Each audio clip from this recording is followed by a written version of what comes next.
Well, as tech takes a hit, tech takes a hit. The S&P is about 2% away from all-time highs, but our next guest says this is the time to get defensive because things are going to get ugly. Ooh. Let's bring in Michael Kantrowitz from Cornerstone Macro. Michael, welcome back. Good to see you. Thank you. Why are things going to get ugly? Well, we're at a point in the business cycle now, which we would say is the most dangerous part. It's where leading indicators, coincident indicators like earnings and payrolls, and now lagging indicators are starting to fall. The fact that we're talking about a Fed cutting rates, that in the conference board's indicators of macro data is a lagging data point. So point is, it's hard to find data that hasn't already peaked and is not getting worse. And so we do think the Fed will eventually cut rates because the data is going to be bad enough to warrant that. And we think that'll be met with lower markets, not higher. I'm going to pose the same question as I did to Tim. If I slip you a paper that said, Mr. Kantrowitz, the Federal Reserve is not going to cut rates by the July 20 meeting, what would you do today? Well, the market has certainly been aggressively pricing in cuts. And I think, sure, if they come out and surprise a little hawkish, that utilities and REITs maybe see some pullback. But I would be in staples and healthcare, because the data is still not getting better. We think it's going to continue to weaken, and maybe the Fed is just behind the curve. How much of this outperformance of defensives do you think can be attributed to dollar strength since really the beginning of 2018 until today? And now with the Fed set to potentially ease, we could look at a dollar potentially weakening. Quite frankly, I think there may be an opportunity for the next 6 to 9 months for cyclicals to actually outperform defensives. We think the dollar is going to rise. And if you think about why has the dollar been strong? It's been strong because the global economy has been weak. The Canadian dollar, the Mexican peso, the euro, the Australian dollar, nothing is rallying because those economies continue to see bad or worse data. If the Fed cuts rates, we're likely seeing rate cuts elsewhere around the world as well. So you're not going to see a big change in those interest rate differentials. And ultimately, when markets become risk averse, as the data weakens, the dollar tends to do well. So in light of this ugly scenario that you're envisioning, you have the Trump trade.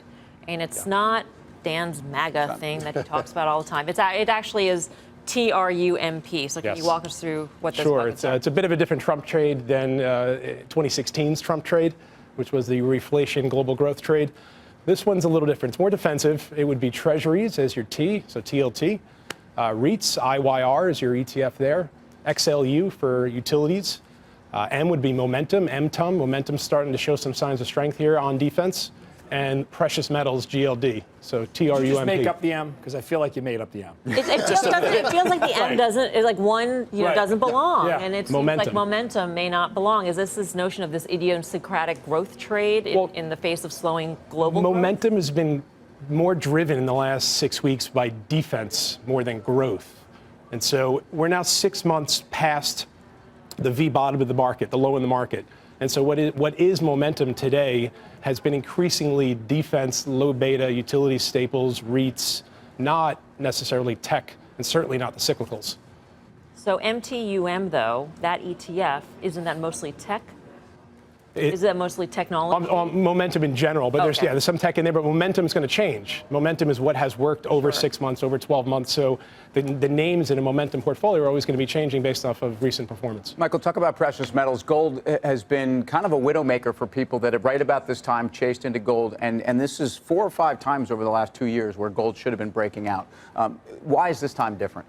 Well, I think this time's different is that we are now entering a period where I think due to the Fed tightening cycle, which I still think we talked about this last time I was here, is a negative headwind that is still with us and will be with us for another 9 months or so.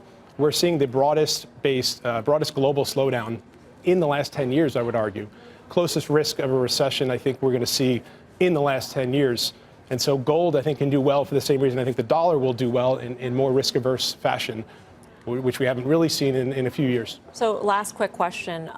Even if the Fed cuts interest rates in July, even if it cuts again in September and December, do you still see this trade working? In other words, you don't see the market actually picking up overall. You see these sort of defensive areas as outperforming still. Yeah. The periods where the Fed's cutting rates and the markets are doing well are in the 70s when we had massive inflation problems. The Fed had to hike rates in a recession, killed inflation, and then as the Fed eased, the market went up. Or in the mid-80s, the mid-90s, when consumers were borrowing like crazy, which is not the environment we have today. All right. Michael, great to see you. Thanks for coming by. Michael Kantrowitz of Cornerstone Macro. What do you think of Michael's Trump trade? I think that I agree with the utilities and I agree with the staples if you want to play that as a safety bet against if something goes wrong. But I think ultimately the market will back up a little, sideways to lower, and then will rip higher. And in those notes that you were passing, as you said before, if there's a positive trade headline on one of those, that will be the next leg that takes. I always got in trouble for passing notes, by the way. Yeah. I never passed. Yeah, I never pass notes. Anyway. To help the folks out at home, instead of the silly note talk that Tim's had here, I would just say that this has been a trader's market. We've seen massive rotation between sectors, between industries. And so I think looking at this Trump trade, put that on one side of your trading ledger and say, you know what, when things look kind of weak and things look kind of scary, maybe that's what I rotate into. And then when we get one of those whoosh down days where everything seems really like it's falling off, then you might want to look back at tech again. So when it comes to defensives, the only sector I really like right now is healthcare because it hasn't participated in the rally this year. I do prefer cyclicals, and I think it's a playable move. It's not a sustainable move, but over the 6 to 9 months, there's an opportunity there.